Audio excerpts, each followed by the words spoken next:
Hello, you lovely, lovely people. Welcome back to this Saturday morning. Lovely Saturday morning it is.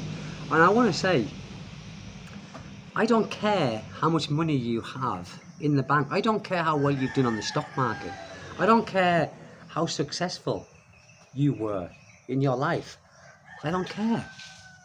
You know, what the way I judge people, because a lot of people judge people by how much money they have. I don't judge people by that. I judge people by their integrity. I judge people by, back in England, would you hold the door open or would you give your seat for an old lady on a bus or someone who is disabled? That's what I used to do. And that's how I judge people, is by their acts of kindness, not by how much money they have. Do you know, I'm the richest man in the world. Not financially, but I'm the richest man in the world because I give my time to my family, to my son, my 4-year-old son.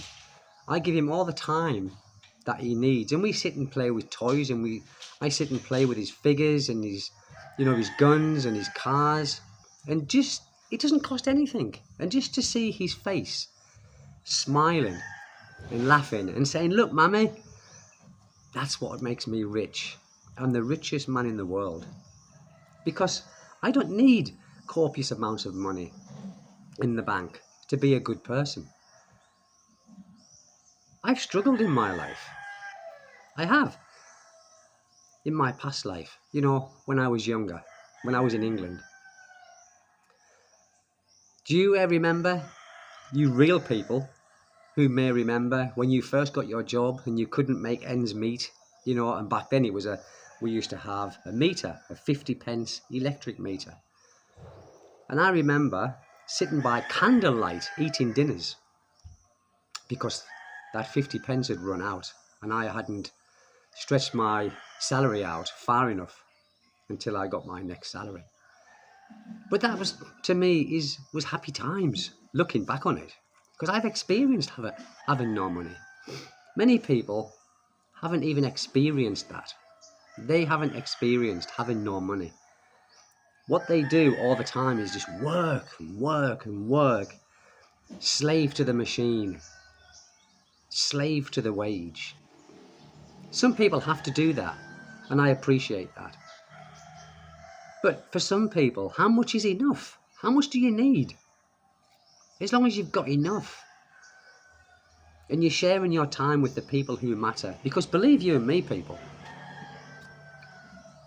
the people who matter in your life, they're not going to be here forever. You're not going to be here forever. So why not spend your time with the people who matter instead of keep chasing copious amounts of money?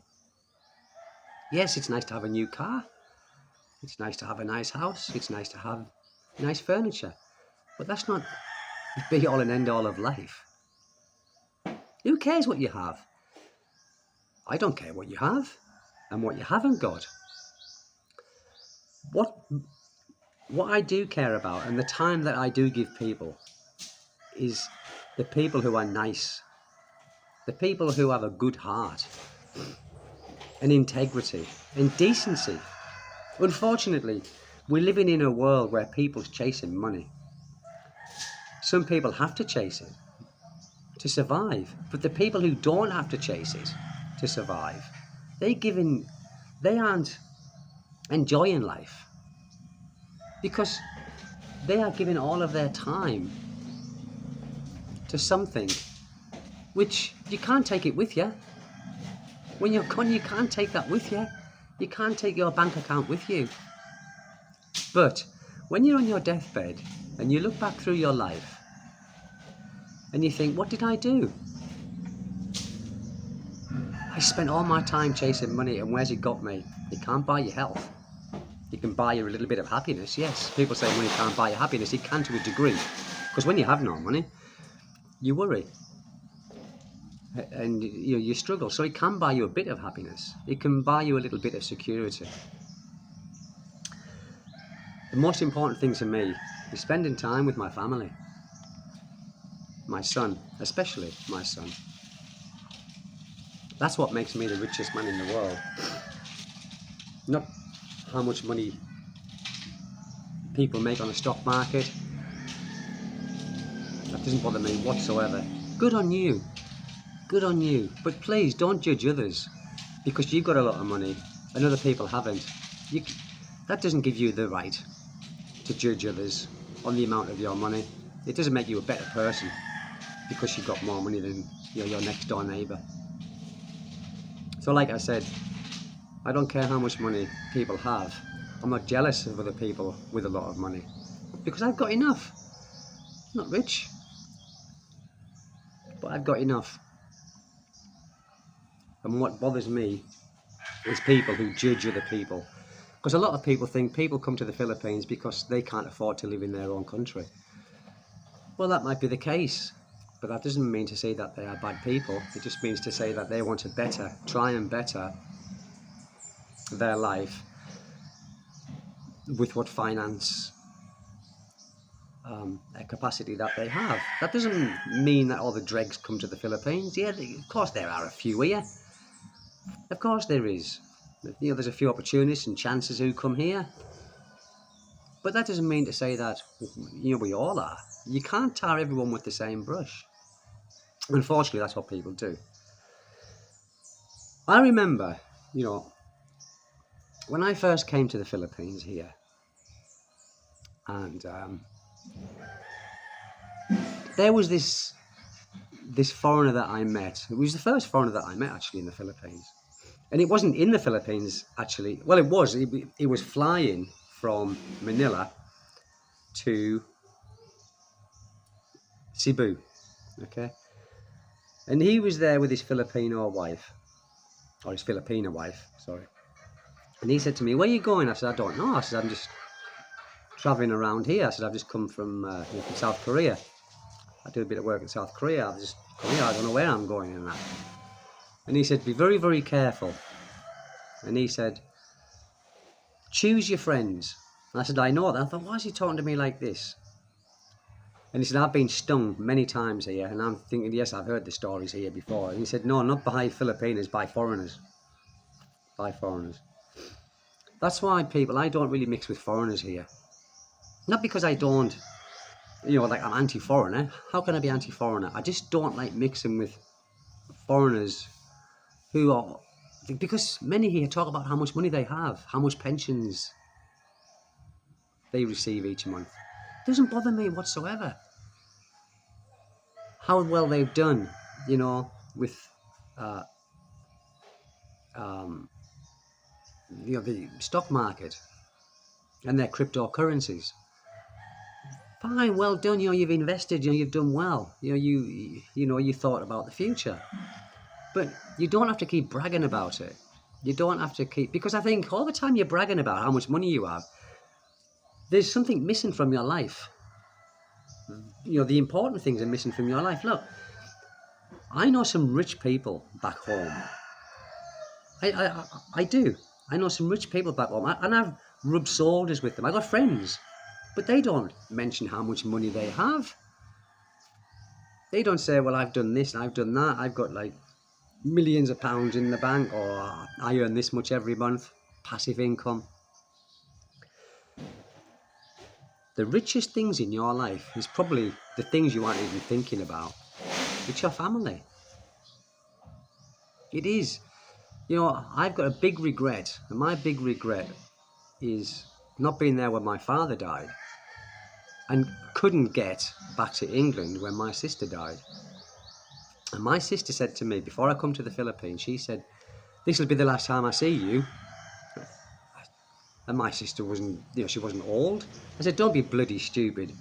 I said, "I'll be back." I said, "Don't be silly." And she took ill. I didn't know this. And my brother tried to get hold of me through my son in England, and my son in England got in touch with me and said, "Your sister's died." And this was during the time of COVID. And no amount of money could have gotten me back to England. No amount of money could get me back, because there was a lockdown. You couldn't get back. You couldn't get out of the barangay. You couldn't get a clearance to get out. There was no planes flying. It was locked down. No airports were open.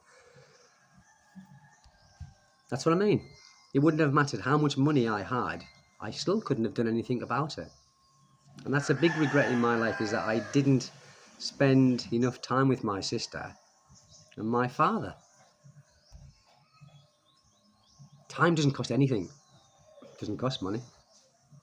It just costs time, your time. Dropping by, seeing your mother, your father, your brother, your sister, your kids. Even if you're divorced and you aren't with your kids, dropping by and seeing them, giving them a phone call, sending a text. That's what brings you happiness, in my eyes. It brings me happiness anyway. And like I said, when I play with my son and I see his little face, he's laughing, Dad, do this, come on, Dad, we'll play. And all of his toys, not all of his toys, but some of his toys are on this table here where we were playing this morning. Look, I'll show you. We were playing here this morning. That's the important things, people, isn't it? That's the important things. And I know many of us foreigners miss our children back home in our countries.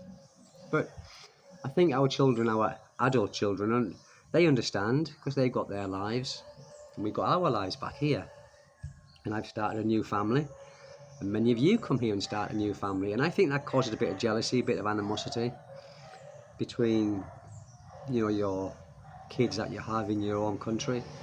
But, we don't know what's going to happen in the future, do we? This wasn't planned for me. I didn't plan all this. This wasn't my plan. This just simply happened.